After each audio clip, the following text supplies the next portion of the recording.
আসসালামু আলাইকুম, কেমন আছেন সবাই? আজকে নিয়ে আসলাম আপনাদের জন্য হাঁসের মাংস রান্না করে।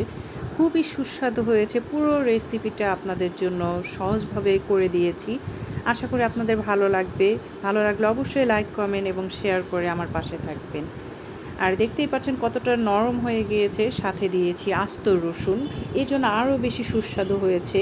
আপনারা যদি এইভাবে তৈরি করেন তাহলে সবাই আঙ্গুল চেটে পুটে খাবে, এতটাই সুস্বাদু হয়েছে।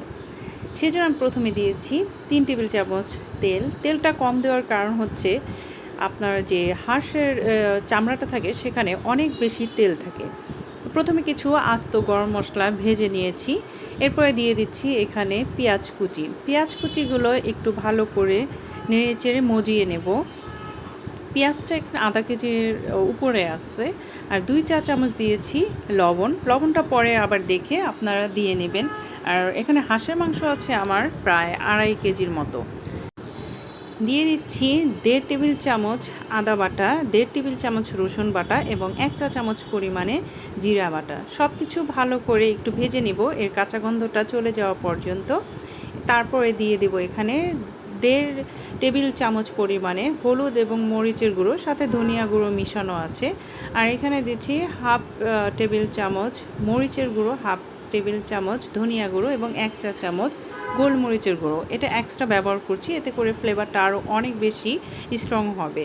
তারপরে একটু ভেজে দিয়ে দিচ্ছি সামান্য পানি, কারণ তেল যেহেতু অনেক কম এখানে ভালো করে নেড়ে চেড়ে দুবার পানি দিয়ে মজিয়ে নেব, তাহলে মশলার যে গন্ধটা সেটা চলে যাবে এবং ফ্লেভারটা অনেক সুন্দর হবে। এরপরে দিয়ে দেবো সেই মাংসটা, হাঁসের মাংসটা ভালো করে পরিষ্কার করে ছোট ছোট পিস করেছি, তারপরে পরিষ্কার করে ধুয়ে নিয়েছি। দেখতেই পাচ্ছেন কতটুকু পিস। এর ছোট পিস করলে হয় কি, এর ফ্লেভারটা মাংসর যে মশলা লবণ সব কিছু ভালো মতো পৌঁছে যায়। ভালো করে কষিয়ে নিতে নিতে যখন হালকা পানি উঠে গিয়েছে ঢাকনা দিয়ে ঢেকে দিচ্ছি। আর এখানে দিয়ে দেব একটা জায়ফলের ৪ ভাগের ১ ভাগ গুঁড়ো করে, আর দিয়ে দিব ১ চা চামচ পরিমাণে চিনি। জায়ফলটা দেওয়াতে যেমন ফ্লেভারটা সুন্দর আসবে, ঠিক তেমনি মাংসগুলো অনেক বেশি নরম হবে। আর চিনিটাও আপনার মাংসের যে স্বাদটা ব্যালেন্স করবে এবং মাংসটা সিদ্ধ করতে সাহায্য করবে। সব কিছু দিয়ে ঢাকনা দিয়ে ভালো করে কষিয়ে নিয়েছি, কমপক্ষে ২০ মিনিটের মতো লেগেছে। পানিটা যখন একদমই শুকিয়ে গিয়েছে, দেখুন যে হাঁসের তেলগুলো উঠে গিয়েছে, প্রচুর পরিমাণে তেল, যে কারণে আমি তেলটা অনেক কম দিয়েছিলাম। আপনারাও চেষ্টা করবেন প্রথমে তেল কম দিতে। ভালো মতো কষানো হয়ে গিয়েছে, এখন দিয়ে দিচ্ছি ৬-৭টার মতো কাঁচামরিচ আর রসুন, আস্ত রসুন। এই আস্ত রসুনটার কারণে আপনার মাংসের স্বাদটা এতটাই চেঞ্জ হয়ে যাবে যে অবাক হয়ে যাবেন, এত সুস্বাদু হয়। তো পরিমাণ মতো পানি দিচ্ছি, পানিটা গরম করে দিয়েছি, অনেক বেশি পানি দিইনি। মাংসটা সিদ্ধ হয়ে গিয়েছে, আপনাদের দেখিয়ে দিব।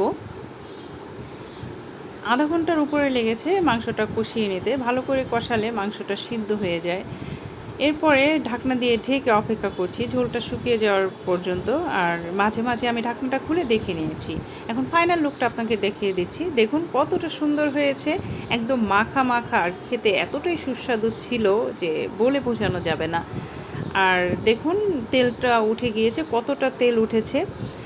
আর ভালো লাগলে অবশ্যই আমার সাথে থাকবেন শেয়ার করে। আল্লাহ হাফেজ।